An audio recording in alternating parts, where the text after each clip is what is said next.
Let's visit Chandagiri with my family. मेरो ठुल्ठुलो हाँसो आमा सधैँ हामीलाई कसले बोक्छ बिचमा म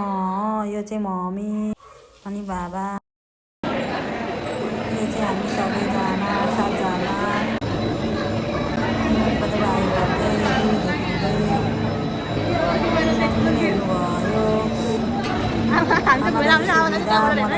आमालाई चाहिँ भाँसी दिदी अनि म पनि बुढो भएँ त आमालाई चाहिँ भाँसी दिदी अनि म पनि बुढो भएँ त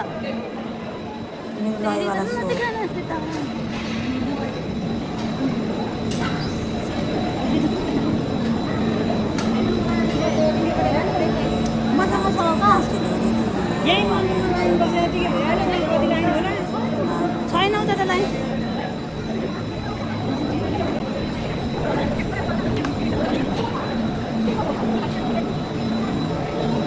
आमालाई त म पनि 25 वर्ष बुढो भइसकेँ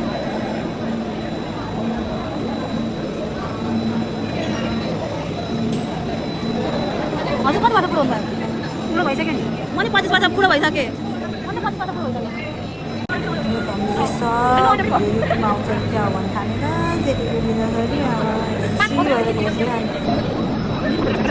हाम्रो पालो आयो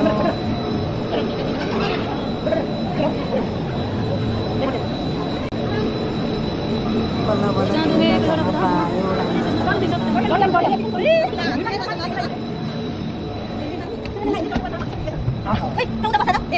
म त्यता बसिनु अलि हल्का मान्छे त बस्ने हो नि भारी मान्छे त बस्दा रमाइलो हुन्छ कि हेर्नलाई भारीहरू हो नि त अरे हामीलाई भिडियो आइरहेको छ हेलो हामी चन्द्रगिरी केबल कारमा हामी परिवारै सबैजना नमस्कार यहीँदेखि नमस्कार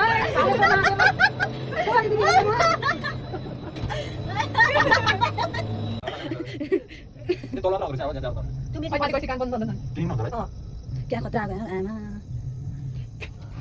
आमा ठिक छ अनि सिमेर जाँदा प्लेनमा भयो के प्लेनमा यहाँ केही देखिँदैन यहाँ सबै देखिन्छ ल उतापट्टि त फर्केर हेर्छ त्यो सबै हाम्रो हामी उल्टो हेर्नु पर्ने नि त यो सफा गरेर दिन्छ सिसाइ त्यो धेरै पुरानो भन्छ दैलाको डाँडो हाम्रो घरदेखि त्यहाँबाट सबै गाउँ इदो सबै खानकोट मच्छेना गाउँ सबै देखिन्छ केटीको पोलिटिक्स के गर्छ छोडेका यो के भन्छ यो केबल कारको मुखतिरको साइडबाट पहिले राजाहरू घोडामा हिँड्ने बाटो यो हो चन्द्रगिरी उता हेरौँला जान्छ हिँडेर यो बाटो हिँडेर गएका यिनीहरू पनि पहिले यो हाइकिङ लाइन गर्दै तल कतो आइस पनि हिँड्छ